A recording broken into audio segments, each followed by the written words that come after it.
Chapter 16 is on supply chains and working capital. The comic strip says, "Do you have working capital?" "No, my capital is lazy." Well, you better not have lazy working capital or you're going to be in deep trouble. I find that most people pay a lot of attention to profitability, sales growth, profit growth, EPS growth, but they don't pay a lot of attention to working capital. And yet it's an essential element to manage the health of the company and its ability to grow the company. The topics on Chapter 16 are overview of supply chain and working capital, the cash conversion cycle, inventory management, receivables management, and accruals and accounts payable management, those three comprising CCC, of course, and then cash budgets, followed by investments, loans, both short-term and commercial paper, and finally, a look at cash management techniques. We've seen this flowchart before, and you see what's highlighted here is something very specific, which is what is the required level of operating capital? And also, how do you finance that operating capital? Because we've, as mentioned, we focus a lot on sales and costs to get to profits, and we want to get to free cash flow as a driver of valuation. But in between there is this requirements for operating capital, and inside operating capital is working capital. Here are some basic definitions used in this chapter. Net operating working capital are operating current assets minus operating current liabilities. Notably, we're going to exclude marketable securities from the current assets and anything related to debt, accrued interest, or short-term loans. Net working capital is current assets minus current liabilities, and that's what we use to manage the business.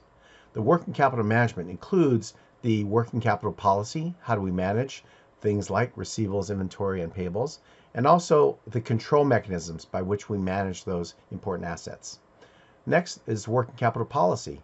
What is the level of each current asset that we desire to maintain, and how do we finance those receivables and inventories that we need to run the business? So why bother? The reason, it's a direct factor in return on equity. On top we see ROE, which is broken down into profit margin times total asset turnover times equity multiplier. So therefore, we look at that middle term, which is total asset turnover. It is derived by sales divided by assets. And guess what? Inside assets are working capital.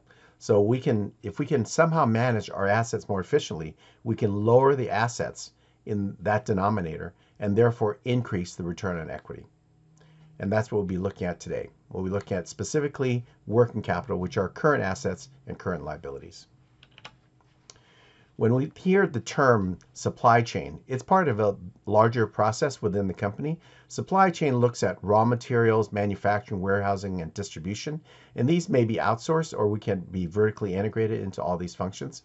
If we're a merchandising company, we will then skip the raw material and go right into having finished goods available to be sold.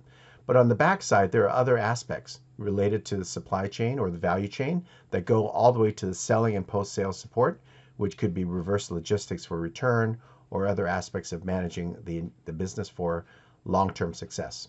In the bottom section, we see the time frame, which is an essential element for how much working capital we need. We look at inventory conversion, which is how fast can we turn our inventory into sales. An average collection period, which is how fast once we sell the product, how fast can we collect it from our customers. And payment deferral represents the amount of time that our vendors allow us to delay in paying them.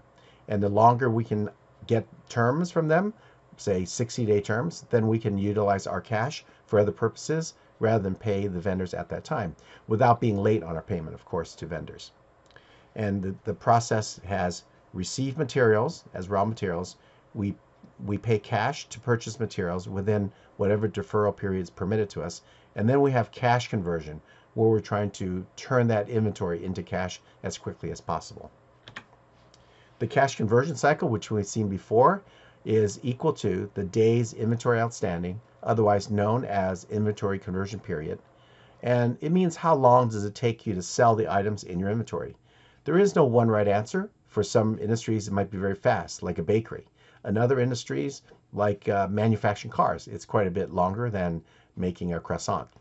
Next is days sales outstanding, also known as average collection period. This is how fast customers pay you once they owe money to the company.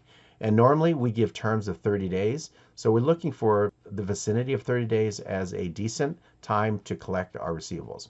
Third is days payable outstanding, also known as payables deferral period. And this means how long do our vendors permit us to pay them? Can we pay in 60 days or is it more the standard 30 days? Remember that we need to stay in our agreement with our vendors. We don't want to tell the vendor that we'll pay them in 30 and then not pay them for 60. That's a short-term method of running a business. So we're looking at legitimate deferrals of payables where the vendor has agreed with us to pay in, say, 60 days. The formulas for the three are below. The days in inventory outstanding, or inventory divided by COGS divided by 365. And think of it as inventory as a numerator and how much COGS do we have per day on the denominator. So when you divide those two, you have how many days inventory is in our hands. Next is day sales outstanding. The numerator is accounts receivable. The bottom is the daily sales. So dividing receivables by how much sales we get per day, we have how many days it takes us to collect our receivables. Days payable outstanding is account payable divided by COGS divided by 365. So how much do we have in payables now? And what is the daily cost of goods sold that we use? And that division ends up again in days that we are allowed to hold on to not paying our vendors.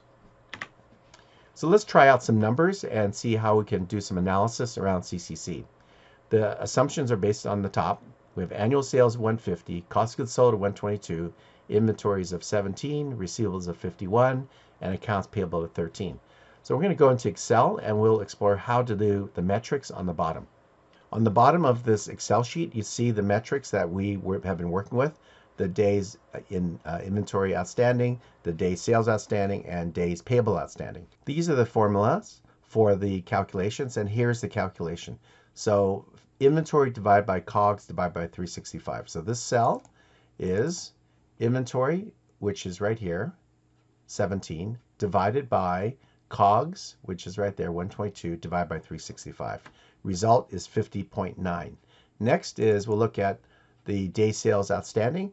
It's 51, which is accounts receivable, divided by 150 sales, and that quantity divided by 365, and we get 124. And then DPO is 13, which are payables, divided by daily COGS, again, 122 divided by 365, result is 38. So now that we have the numbers, let's try to interpret what they mean. We have 50 days that it takes us to sell inventory. Again, it's hard to know without context whether that's good, bad, or indifferent. 124, we know that's bad. It takes almost 4 months to collect our receivables. We know that's an issue. Next is days payable. 30 seems normal. 38 doesn't seem out of line, so that does not seem to be alarm bells. So the one that seems to be most problematic is this one, is 124. We have here targets that we sought to have, and these were given to us, and it's 50, 60, and 40. And again, the big one that's having most difficulty is this one. The difference is greatest in one of the three metrics, and this is day sales outstanding. This is the value of CCC. We can tear apart different aspects of our working capital and see how they're performing one by one, inventory, receivables, and payable. And here we can then focus our efforts on the middle one, which is the days sales outstanding.